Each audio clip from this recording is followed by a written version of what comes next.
ಬೆಂಗಳೂರಲ್ಲಿ ಒಂದು 20 ವರ್ಷಗಳಿಂದ ಇದ್ದೀನಿ. ಸೊ ನನಗೆ ಆ್ಯಕ್ಚುಲಿ ಒಂದು ದೊಡ್ಡ ಪ್ರಾಬ್ಲಮ್ ಇತ್ತು. ಅಂದರೆ ಪ್ರಪಂಚದಲ್ಲಿ ತುಂಬ ವಿರಳಾತಿ ವಿರಳ ಒಂದು ನನ್ನಂಥ ಪ್ರಾಬ್ಲಮ್ನ ಫೇಸ್ ಮಾಡೋಂಥವ್ರು. ಸೊ ಆ್ಯಕ್ಚುಲಿ ನನಗೆ ಸರ್ ಇದ್ರ ಮೇಲೆ ಬೋರ್ಡಲ್ಲಿ ತೋರಿಸಿದ್ರು ಫೇಸ್ ಮೇಕರ್ ಅಂತ, ಅವ್ರು ಯೂಸ್ ಮಾಡಬಾರ್ದು ಅಂತ ಹೇಳಿದ್ರು. ಕೇಳಿಸ್ಕೊಂಡಿರ್ಬೋದು ನೀವು. ಆ್ಯಕ್ಚುಲಿ ನನಗೆ ಒಂದು 12 ವರ್ಷದಿಂದ ನನಗೆ ಫೇಸ್ ಮೇಕರನ್ನು ಸಜೆಸ್ಟ್ ಮಾಡಿದ್ರು. ಸೊ ನಾನು ಫೇಸ್ ಮೇಕರ್ ಇಲ್ಲದೆ ಬದುಕೋಕೆ ಆಗ್ತಿರ್ಲಿಲ್ಲ. ಲೋ BP ಹೇಳಿದ್ರಲ್ಲ, ಭಾಳ ಡೇಂಜರ್ ಅಂದರೆ ಡೇಂಜರು. ಸುಮಾರು ಸಾರಿ ನಾನು ಫೀಲ್ಡ್ ವರ್ಕ್ ಮಾಡ್ತಿದ್ದೆ. ಸೊ ಅಲ್ಲಿ ಫೀಲ್ಡ್ ವರ್ಕ್ ಮಾಡುವಾಗ ಬೈಕಲ್ಲಿ ಸುಮಾರು ಸಾರಿ ಬಿದ್ದೋಗಿದ್ದೀನಿ. ಒಂದು ಸಾರಿ ತೀರಾ ಪ್ರಾಬ್ಲಮ್ ಆಗಿ ಬಿದ್ದೋದಾಗ ಯಾರೋ ಪುಣ್ಯಾತ್ಮರು ಅಡ್ಮಿಟ್ ಮಾಡಿದ್ರು ಸರ್ಜಾಪುರ ರೋಡಲ್ಲಿ. ಆಗ ನನಗೆ ಕಾವೇರಿ ಹಾಸ್ಪಿಟ್ಲಲ್ಲಿ ಸ್ಕ್ಯಾನಿಂಗ್ ಮಾಡಿ ಅಲ್ಟ್ರಾಸೌಂಡ್ ಮಾಡಿದಾಗ ನನ್ನ ಪಲ್ಸ್ ರೇಟ್ ಬಂದು 49-53 ಪರ್ ಸೆಕೆಂಡ್ ಇತ್ತು, ಪರ್ ಮಿನಿಟು. ಸೊ ಆಗ ನನಗೆ ತುಂಬ ಗಾಬರಿ ಆಯಿತು. ಆವಾಗ ಪೇಸ್ ಮೇಕರನ್ನು ಸಜೆಸ್ಟ್ ಮಾಡಿದ್ರು. ಬಟ್ ನನಗೆ ನಾನು ಆಯುರ್ವೇದದಲ್ಲಿ ವರ್ಕ್ ಮಾಡ್ತಾ ಇದ್ದೆ ಅವಾಗ. ಸೊ ಟ್ರೈನಿಂಗ್ ತಗೊಳ್ತಾ ಇದ್ದೆ. ಹಾಗಾಗಿ ನನಗೆ ನನ್ನ ಫ್ರೆಂಡ್ಸ್ ಡಾಕ್ಟರ್ ಇದ್ದರು. ನಾನು ಕೇಳಿದೆ ಅವ್ರನ್ನ, ಬೇರೆ ಏನಾದರೂ ಆಲ್ಟರ್ನೇಟಿವ್ ಮಾಡ್ಬೋದಾ ಅಂತ. ನನಗೆ ಡಾಕ್ಟರ್ ಹೇಳಿದ್ದಾರೆ, ನೀನು ಮದುವೆ ಆಗಬೇಡ ಅಂತ.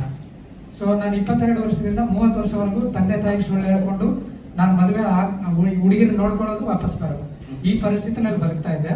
ಸೊ ಕೊನೆಗೆ ಏನು ಮಾಡಿದ್ರು, ಬಲವಂತವಾಗಿ ಮದುವೆ ಆಯಿತು ಬೈ ಇನ್ಸಿಡೆಂಟ್ಲಿ. ಸೊ ನಾನು ಜನವರಿ 16, 2023 ಇಂದ ಪ್ರಾಡಕ್ಟನ್ನು ಯೂಸ್ ಮಾಡ್ತಾ ಇದ್ದೀನಿ. ಸೊ ಲೋ BPಗೆ ಎಡಗೈಗೆ ಯೂಸ್ ಮಾಡಿ ಅಂತ ಹೇಳಿದ್ರಲ್ಲ, ಎಡಗೈಗೆ ಯೂಸ್ ಮಾಡ್ತಾ ಇದ್ದೀನಿ. ನನ್ನ ಪಲ್ಸ್ ರೇಟ್ 49-53 ಇತ್ತಲ್ವಾ. ಇವಾಗ ನನ್ನ ಪಲ್ಸ್ ರೇಟು ಒಂದು 6 ತಿಂಗಳಿಂದ ಚೆಕ್ ಮಾಡಿದ್ದೆ, 67 ಇತ್ತು. ನಿಜವಾಗ್ಲೂ ಹೇಳ್ತೀನಿ, ನನಗೆ ಮದುವೆ ಆಗಬೇಡ ಅಂತ ಯಾವ ಡಾಕ್ಟ್ರು ನನ್ನ ಫ್ರೆಂಡ್ಸ್ ಹೇಳಿದ್ರು. ಮದುವೆ ಆಗಿದ್ದೀನಿ. ಜನವರಿ 16ಗೆ ಪ್ರಾಡಕ್ಟ್ ತಗೊಂಡಿದ್ದೀನಿ. ಫೆಬ್ರವರಿ 24ಗೆ ನನ್ನ ಮಗಳ ಜನನ ಆಗಿದೆ. ಕರ್ಮ ಕಳೆದಿತ್ತು ಅನ್ಸುತ್ತೆ, ಪ್ರಾಡಕ್ಟ್ ಸಿಕ್ತು, ನಾನು ಚೆನ್ನಾಗಿದ್ದೀನಿ. ಇದುವರೆಗೂ 500 ಚೀಟಿಗಳನ್ನ ಕೊಟ್ಟಿದ್ದೀನಿ.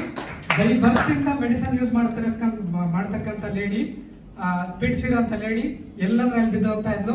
ಒಂದು 8 ಮೆಡಿಸನ್ ಪರ್ ಡೇ ಯೂಸ್ ಮಾಡಲೇಬೇಕಾಗಿತ್ತು. ನಾನು ಕೆಲವೊಂದು ಆಯುರ್ವೇದ ಕೊಡ್ತಾ ಇದ್ದೆ ಅವರಿಗೆ.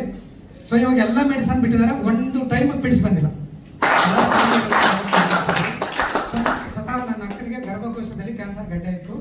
ಸೊ ಅದು ಕೂಡ ಇವತ್ತು ಅವ್ರು 3 ತಿಂಗಳು ಸತತವಾಗಿ ಯೂಸ್ ಮಾಡಿದ ನಂತರ ಗರ್ಭಕೋಶನೇ ರಿಮೂವ್ ಮಾಡ್ಬೇಕಂತ ಹೇಳಿದ್ರು. ಅಲ್ಲೊಂದು ಚಿಂತಾಜನಕ ಏನ್ ಹತ್ರ ಅವ್ರಿಗೆ ಮಕ್ಕಳಾಗಿಲ್ಲ. ಸೊ ಅಂಥದ್ರಲ್ಲಿ ಇವಾಗ ಗರ್ಭಕೋಶನೂ ರಿಮೂವ್ ಮಾಡಿಲ್ಲ, ಮಕ್ಕಳಾಗೋ ಚಾನ್ಸು ಇದೆ ಅಂತ ಹೇಳಿದ್ದಾರೆ. ಮಕ್ಕಳಾಗಿಲ್ಲ, ತುಂಬಾ ರಿಸಲ್ಟ್ಗಳಿದೆ. ನನಗೆ ಇಲ್ಲಿ ಟೈಮ್ ಇಲ್ಲ. Thank you so much.